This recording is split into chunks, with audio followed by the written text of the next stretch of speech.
सीताराम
हनुमान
आइए बंधुओं,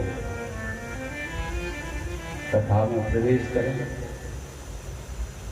भगवान की मंगलमयी कथा क्यों सुननी चाहिए?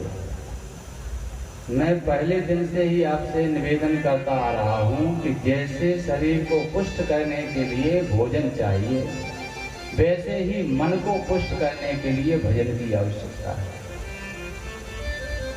जिस प्रकार से हम भोजन का नियम बनाते हैं, उसी प्रकार से हमें भजन का भी नियम बनाना चाहिए। एक वर्ष के अंतराल में हमको घर में कोई ना कोई शुभ कार्य करना आवश्यक है। इससे हमें 3 प्रकार से कल्याण होगा। पहला, धन की शुद्धि, दूसरा मन की शुद्धि और तीसरा तन की शुद्धि। कैसे?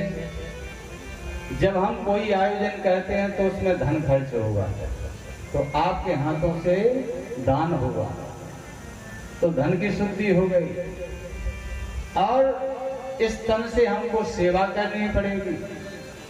7 दिन सेवा करना है तो तन की भी शुद्धि हो गई, और 7 दिन भगवान का कीर्तन करेंगे तो मन की शुद्धि हो गई।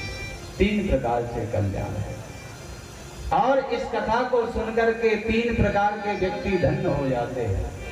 ये कथा कहने वाला, दूसरा सुनने वाला और तीसरा पिष्ट करने वाला। ये तीनों धन्य होते हैं कथा को सुनकर। बंधुओं, हमारा मानव जीवन उसी प्रकार है। जिस प्रकार से हम ट्रेन में सफर करते हैं, उसी प्रकार से हमारा जीवन है। ट्रेन एक जीवन है। इस जीवन में कितने लोग बैठे हैं? ट्रेन चली जा रही है, और आपका जहां से टिकट है और जहां तक टिकट है, उसी स्टेशन पर आपको उतरना होगा। इस संसार रूपी ट्रेन में सब लोग सफर कर रहे हैं, और जब आप ट्रेन में सफर करते हो तो कुछ अच्छे लोग मिल जाते हैं, कुछ बुरे लोग मिल जाते हैं। और जब आपकी उनसे मित्रता होती है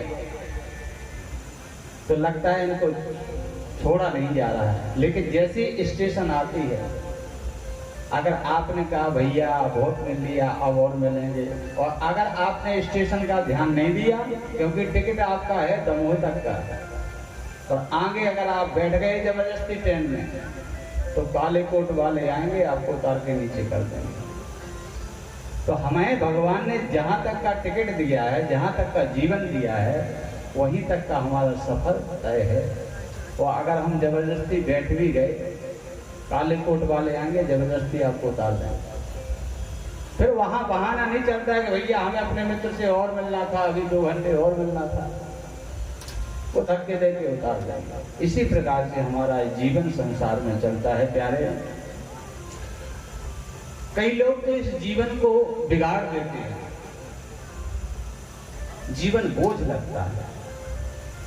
कई लोगों को देखा होगा, कई लोग कहते हैं महाराज लगता है कि आत्महत्या कर लें। याद रखना, आत्महत्या करोगे, जो आत्महत्या करता है वो प्रेत बनता है। अभी तो तुम्हारे खाने के लिए मुंह है, हाथ हैं, प्रेत के लिए कुछ नहीं होता, भूखे फिरोगे। आत्महत्या का मतलब है भगवान का दिए हुए जीवन का अपमान करना। हमारे शरीर के अंदर परमात्मा बैठा है, उसको तुम जबरदस्ती निकाल रहे हो।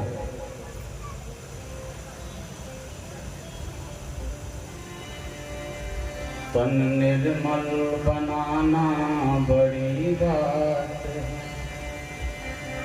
मन निर्मल बनाना बड़ी बात है। अरे तन निर्मल बनाना सरल बात है, बड़ी बात है। तन निर्मल बनाना बड़ी बात है, मन निर्मल बनाना सरल बात है।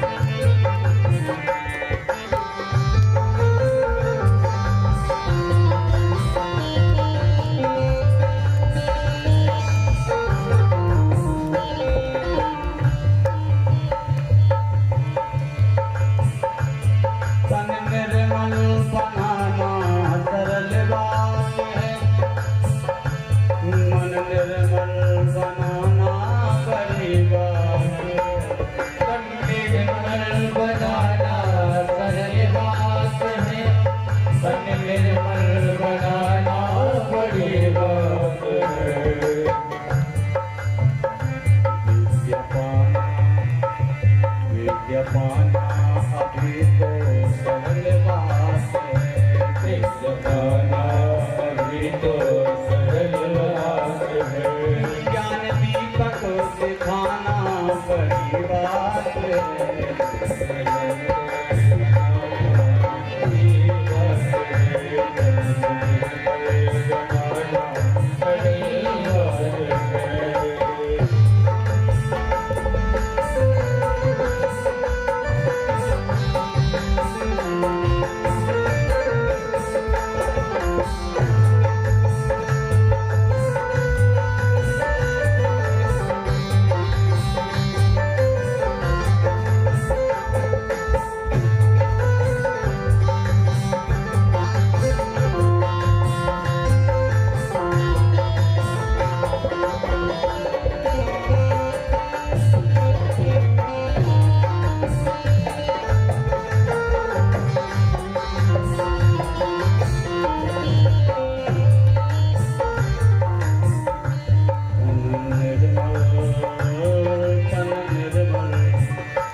विद्या पाना